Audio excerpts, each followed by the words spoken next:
your main event.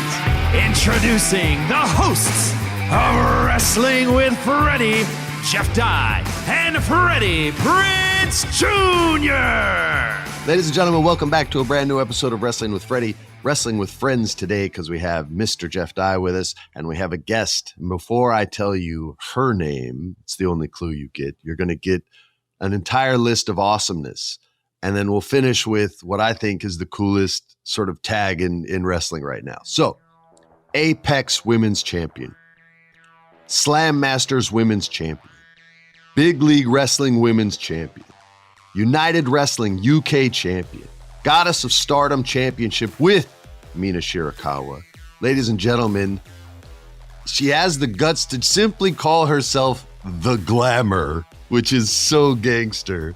Ladies and gentlemen, Miss Mariah May, welcome to the show. Thank you for taking the time and being with us. How are you? Hey, you forgot the most important accolade, which is the Owen Hart Foundation tournament winner. Yeah, the latest. That's right. This is why we're all here. I wanted to talk to you about that story in particular. But welcome to the show. Let's get right into it because winning the Owen Hart tournament puts you in a position to turn the story completely on its head and to destroy the person who brought you in, which was a very sort of classic story. They've done it in Star Wars. They've done it in Harry Potter. They've done it in all kinds of stories, right? Where the student turns on the teacher and tries to kill them. It doesn't work out in the movies, but in this situation in professional wrestling, I think it does. I think you are strapped to a rocket ship, and I cannot wait to see this match in London. You get to have this match in front of your hometown. You saw what they did last year.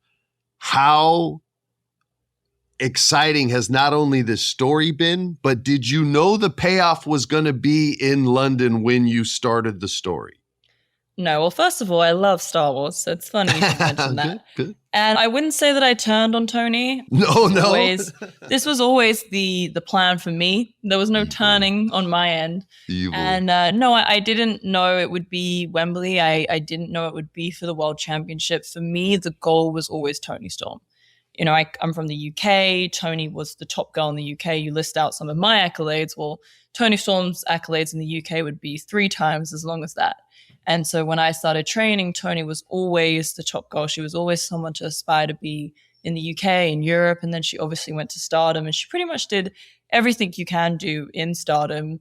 And so for me, she was really the blueprint of like, if I want to become a successful wrestler, if I want to make it out of the UK, which is always the goal because the UK sucks, I need to follow in this woman's footsteps. When the opportunity presented itself to go to AEW and to be, I've never actually been in the same company or presence as Toni Storm. I've always kind of watched her from afar. So to actually be in the same company as her, that was the time to go and to take that opportunity and to follow in her footsteps and to get so close to her. And the fact that it's Wembley, the fact that it's my hometown, it's our biggest stage at All In is a beautiful addition, but that was never part of my original plan. That kind of came into my head when TK announced that the Owen Hart Foundation winner would go on to Wembley. And then I was like, okay, this is the place where I end Toni Storm's career. I could have done it on a Dynamite. I could have done it on Collision. Hell, I could have done it on Rampage. But the fact I could do it on our biggest stage and finally put her out to pasture, I couldn't turn that up. I have a million more questions now, so I'm going to let Jeff get in now before I end the whole thing. So please, sir. Well, Mariah, it's interesting that you would share all that with the Federation in this podcast because, you know, I'm 41 years old. I've always lived in the shadow, never in the same universe, but in admiration of Freddie Prinze Jr. Oh, stop. And I've wiggled my way onto a podcast. Someday I'll turn on this creep. You know what needs to be done. Yeah, you know what to do. I'm following the blueprint of what you say is a blueprint. You have to use his own headphones and strangle him. Yes. Oh, man, that's lovely. You're both terrible, evil human beings. I love Freddie, and I will not be turning on him. But I am very curious about what they did with you over at AEW and what they're doing with the whole kissing other gals thing. You know, this sounds like an idea that I would pitch. You know, like I would come in and be like, "Hello, ladies. You're very beautiful. What if you guys all smooched and then they would fire me from whatever wrestling thing that I pitched that I did. So I'm curious, not only how this got pushed through, how you felt about it when it was pitched. So it was not pitched. We just did it. So Mina and I are extremely close. We've always been very close in Stardom. We just did it. And the next time around, they were like, hey, can you guys stop kissing? Really? Yeah. Did they not see the numbers? The numbers are through the roof with this. Well, so I think, like you said, I think there's a bit of an archaic view on it. And people seem to think we have no autonomy over our bodies. It's my choice who I kiss. It's my choice what I do. And if I'm not comfortable doing something, I would always say so. And I remember seeing, the usual suspects being like, oh my God, this is setting women's wrestling back so much. And it's like, first of all, no one made us do it. We chose to do it. That's just how we show affection to each other. And we always have in our friendship. Like I said, if I don't want to do something, I won't. But myself, Mina, and Toni are three extremely decorated women's wrestlers who, off our own backs, have become very successful all over the world. And so to try and tell us we're setting women's wrestling back was pretty crazy to me. And like you said, the numbers don't lie. And I think myself, Toni, and Mina got the best rated segments for about 8 weeks in a row, and as we should. Nice. So then that's the problem. I keep pitching it to Freddie that me and him will smooch, and he keeps saying no. You guys should. Boys never kiss. Just got to do it. Just got to do it. I want to see more boys kissing. No, Puerto Rican boys kiss all the time, man. That's a Latin thing. It's just on the cheek and sometimes even on the lips. Don't answer this right away because there's like 18 questions attached to it. Oh. How have you pulled all this off this quickly? You haven't been doing this that friggin' long. And look, my career happened fast. So I know, but I know why it happened for me. I got opportunities that others didn't. I happened to be ready for them, but I got opportunities because my father was in this business. He died tragically. A lot of people felt bad about it. So they gave me a shot. You didn't have that nepotism in the business or anything like that. You have not been doing this for that long. And here you are about to headline at Wembley. And I don't know what kind of drive it takes. I don't know what kind of challenges you faced. I don't know what people said, you're not going to be able to do this. And you said, fuck you, I'm doing it. I don't know what it is. And I have to know. Just the way you answer questions, I have to know how you pulled this off.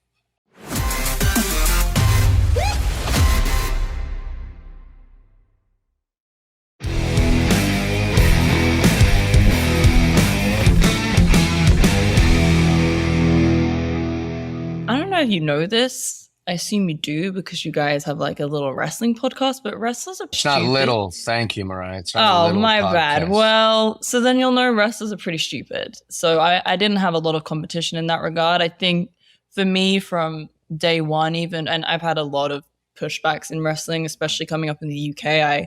I pretty much got no bookings. I had to really fight hard to get the ones I did and drive all over the country, train in warehouses, fly to Europe. Obviously, I ended up moving to Japan. I was only supposed to go for 3 months. And in my first week, I said, can I stay for longer? And they said, how long? And I said, as long as I can. So I literally stayed until, I got signed to AEW. And even then I said to AEW, can you wait? Like, I'm not done. I still want to learn. And I think for me, it's like I always look at wrestling like a business, and I think some people don't. And I am a childhood wrestling fan. I love wrestling and I love watching wrestling, but you also have to market yourself. And I feel like I've been doing that for a very long time. Even before I started training in the ring, I always knew, okay, if I can build like a brand on social media, I'm going to get opportunities. Then I started independent wrestling, and I would tie GoPros to like these school halls to like the chairs and stuff, and like record my matches myself and put them online or send them to people for feedback and do everything I could to improve and also to get myself and my name out there. And I feel like I did have a lot of pushbacks, and I like got bullied quite a lot and had like a lot of problems, but for me, it always made me stronger, and I wouldn't change a thing about it because it just gave me this mentality where I just won't give up. And even living in Japan alone for a year was extremely lonely, but it allowed me to really get to know myself and become very mentally robust to the point where it doesn't matter what you throw at me, or even in situations like I do very well under pressure. So with live TV, anything changes and happens, and I just know whatever they say, like it will work. Like we'll make it work, and we'll do a great job. And so I think the reason why I got here, as you said, so quickly, even though it feels like a long time for me because it's been a lot of ups and downs, Sure. the reason why I think I got here quickly is because I've kept my eyes on the prize, so to speak, and I've always treated this as a business, which is what it is, and been able to separate myself from it and just do the job that I'm needed to do rather than kind of make it about myself. And I think the reason why I get to go to Wembley and the other girls don't is because I'm smarter than them. And I always Jesus knew Christ. what I wanted with Toni Storm. I've had my eyes on her since I stepped in for her at Progress Wrestling years and years ago, like my 4th ever match in my career. And I always knew I wanted to take down Toni Storm because if I take down Toni Storm, I'm a made woman. It's just a bonus that it gets to be at Wembley and for the world title. Jeff, go ahead. You go ahead, or I won't stop. Great answer, by the way, Mariah May. that was Great pretty answer. Smarter than these chicks. So, in wrestling, or sorry, not in wrestling, just in life, people are always, we only get to see you when you're on TV. We only get to see these kind of Wembleys. We get to see the Owen Hart Championship. We get to see all these things, right? So it's always very interesting to the pedestrian or the everyday person is like, well, what's it like, normally? What's the climb like? The number one thing people ask me, I'm a stand-up comedian, is like, what's your biggest bomb? Or like, what happens when no one laughs? Or do you ever show up and there's 10 people in the audience? I'd like to know your worst wrestling thing. Like, what was just where you go, oh, this was my nightmare. Oh my God, all of it. Everything I did in the UK, just burn it with fire. Like I never want to see it again. I wouldn't say I've had bombs, and also I do think, and I always say this to some of my friends who are like on the indies, like when they, sometimes I'll get a call and be like, this happened and it was terrible. And I'm like, but what did you learn? Because now, like, so the amount of bad things that happened in matches or like with my opponents, because, on the indies, sometimes people aren't trained or like you get some real characters, but it is a really good experience because you learn what to do when it goes wrong. And then when you get put out on live TV, like you said, it's so early for you to go to Wembley to be on AEW TV. But it's like I had maybe like 80 terrible matches in the UK where I learned so much. Then I had 100 matches in Japan where they're phenomenal. They're trained incredibly. But, where I learned so much again. And I learned what to do when it doesn't go right and how to cover things and learn things. So it's like, I wouldn't say I've had bombs, but I've had a lot of not great matches because that's all right. Give us one then. Give us something memorable. Because people will find it, and I've had matches where girls just roll out the ring. Really? I have to go and get them. I'm like, what are we doing here? So, but you learn how to get it back on track, and you learn how to cover things, and that is the art of wrestling, is to make the audience believe it. So, these bombs are important. Right. They build character. My not uncle, but I call him Uncle Ron. He was a manager and still is a manager in Hollywood for a long time. He was my father's manager. There was a great stand-up comedian named Richard Pryor. He was Richard Pryor's manager.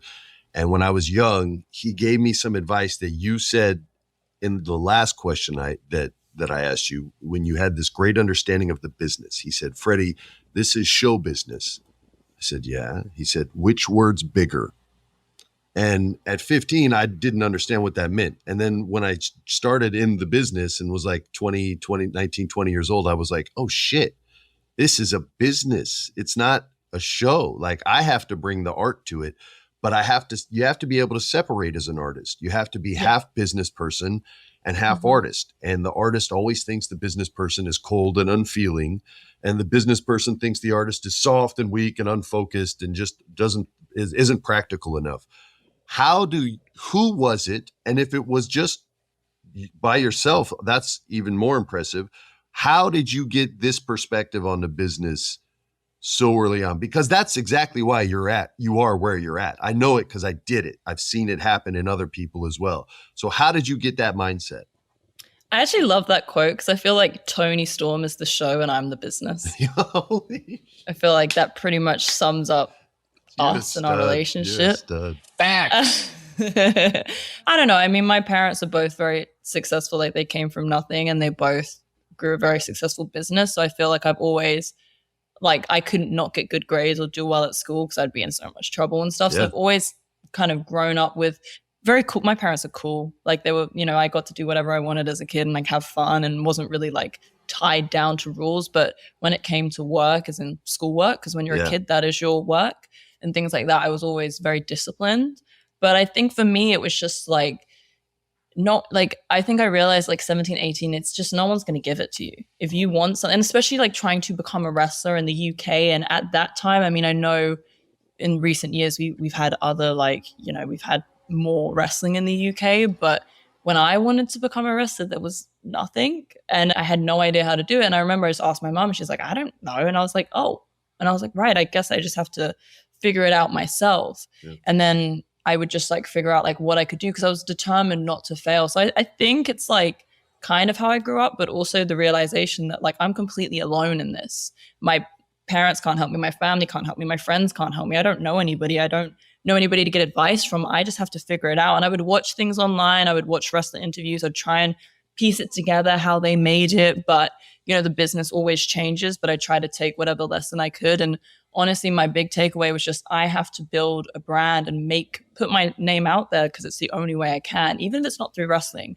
even if it's through my YouTube vlogs, if it's through modeling, if it's through acting, like whatever I can do to get my claws in and get a bit of a name is going to open a door for me to wrestle. And and I just think if you're going to do something, you have to commit to it. I'd rather crash and burn than not try at all. So I love when wrestlers can act, right? I think the perfect wrestler, the three-dimensional wrestler has the great look, they're great on the mic, and they're great in the ring, right? And I hate blowing smoke at people, but I genuinely believe you have all three of those things. Oh, thank you. I want to talk, you're welcome. You're in that. You did a promo or a backstage segment last week, and I really liked the presentation of it, and I like the message that you put out there.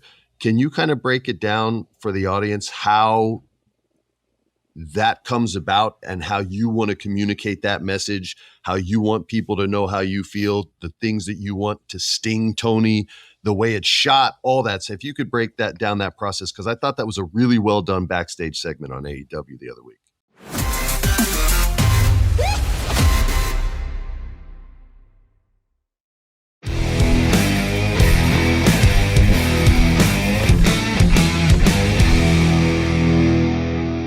I think AEW has an amazing editing team. Like, I think they just always knock it out the park when it comes to pay-per-views, the little promos they show before a match. I have been by Toni's side for almost a year now. So I remember, standing there before we go out, and I'll always watch them. And they really do a beautiful job at just telling the story in under a minute. It doesn't need to be long.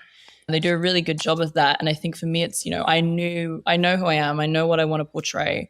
And like I said, Toni's head is in the clouds and she's a dreamer. I'm not. I'm a realist. That's how I got here. And so I want everything about my presentation to be just stark and cold and just to the point.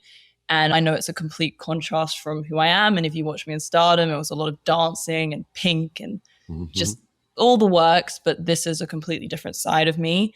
And so I work really closely with them. And I also work with RJ City, who writes a lot of our stuff. And we talk a lot about the character, and I'll chew his ear off, just trying to understand it as much as possible to make sure that I believe what I'm saying. And I do.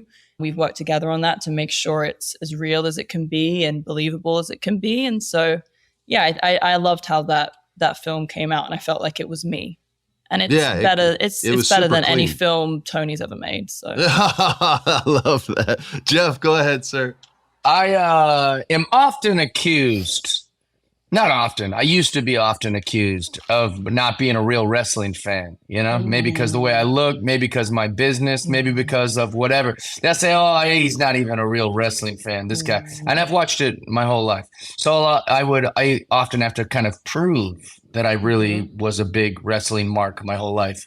So you said earlier you were a childhood wrestling fan. Who were you watching? Who is the people that you loved? Like, is there anybody you think of even now, like fondly, like, oh my gosh, like I'm kind of doing this? No, I'm an adult, so I don't fantasize about wrestlers. But as a kid, I do. Ooh. I'm sure many people fantasize about me, but I don't. I have better things to do with my life. Your words, not mine. But as a kid, no, I loved Mickie James. And I love Mickey's cool as hell. Yeah, and I love Jeff Hardy. So they were my two.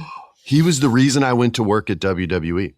Oh, really? Jeff Hardy? He's so cool. I thought he was the coolest guy out there. I got to write that storyline when he became champion and was like, it was my dream come true. After that, I never wrote anything that good ever again. I was just like, yo, I'm working with the dude that I thought was awesome when I would watch wrestling. And he's still so wonderful. Like I obviously met him at AEW and he's just so cool. And I was like, oh my God. It's not often that I try to keep it cool because I'm like, it's strange to see people that I watched on TV as a child. Sure. It's just weird when you see them because you're like, oh, you're a real person. But try being older than him. I was just like, oh, hey, you know what I mean? Like it is what it is, man. I have no shame in my game. And then I just remember you see them and you're like, oh God, hello, nice to meet you. I'm Mariah. Yeah. That's great. Okay. Let's think future. If you can, you may just be singularly focused on Toni right now, but if you could indulge me, what do you see as the future of the women's division? How would you reshape it if you're going to be champion? You make the calls. Are you a fighting champion? Do you make people earn it? How would you demand the division behave once you're champion? So I will be champion. And once I'm champion, I'm done with Toni Storm. In fact, I think Toni Storm will be done with wrestling. I don't imagine her coming back after what I'm going to do to her. When I'm champion, well, people have to earn it. People have to be smart about it. You know, I think Toni Storm she's had such a lengthy reign, which obviously will be ending soon because everybody has challenged Toni Storm from the perspective of, well, I'm here, I've arrived and I'm challenging you. Whereas I was smart and I got under her skin and I earned her love, I earned her trust. And then I used all of that against her. So for me, I learned so much from Toni and I'm a strong wrestler. I've wrestled in Stardom in Japan. I've won many championships. I've learned from Toni Storm. She's the best wrestler we have, the best women's wrestler we have, without a doubt. So I know how strong I am in the ring and I know how hard it is to beat me. So if you want to stand any kind of chance, you have to be smart in the way that I have been. So I do welcome all challenges. It will be fun to knock these girls off. So someone's going to have to stalk you and earn your friendship. Well, listen, I said be smart, not copy me. Okay. That's not very smart. Jeff, you can hit us with our final question for Miss May, all right, if you'd please. It's not the most sophisticated question, but people want to get to know you, Mariah. I would like to know, you've won all these belts and things, and if someone was to go into your home, do you have like all those belts? Do you have images that like show, like remind you of things that you've accomplished, or like how do you do it? Like, do you keep all the straps or no? No. I don't care. It's done. That part of my life is over and I only look at what's next. Although the one thing I do keep is currently in my suitcase because I'm heading to Collision. The one thing I do keep in my home is the Owen Hart belt and the bloody shoe. I was going to say the shoe. They're the only things that I keep. Counts. But once I'm done with Toni, I'll probably just throw them in the trash, to be honest, because I have no use. I have no use for them anymore. Mariah, okay. The story that you guys got to tell has been my favorite Toni Storm story, and since she's been in the company, and that has to do with you equally as much as with her. I had a ton of fun watching it. I can't wait to see how it plays out. We're making predictions on our next show, and I won't tell you who I think it is, but I think you know. But yeah, so thank you for being on the show. Miss May, tell the people where they can find you out on all your social media. Well, as you've been living under a rock and you don't follow the next AEW Women's World Champion, my username is Mariah May X. It's the same on every platform, so even you guys could figure it out and follow me. I appreciate you taking the time for doing this. Stay healthy, stay awesome, keep kicking ass out there, and seriously, thank you for being a part of the show. Appreciate it. Thank you for having me. Thank you. You guys, tune in Thursday. We're going to do predictions for All In. We'll try to make you guys some money if you're making bets out there. I don't gamble, but if you got some extra money laying around and you want to throw it around, we're here to help you win. So tune in then as well. We'll see you guys next week. Bye. This has been a production of iHeart's My Cultura Podcast Network. For more podcasts from iHeartRadio, visit the iHeartRadio app, Apple Podcasts, or wherever you listen to your favorite shows.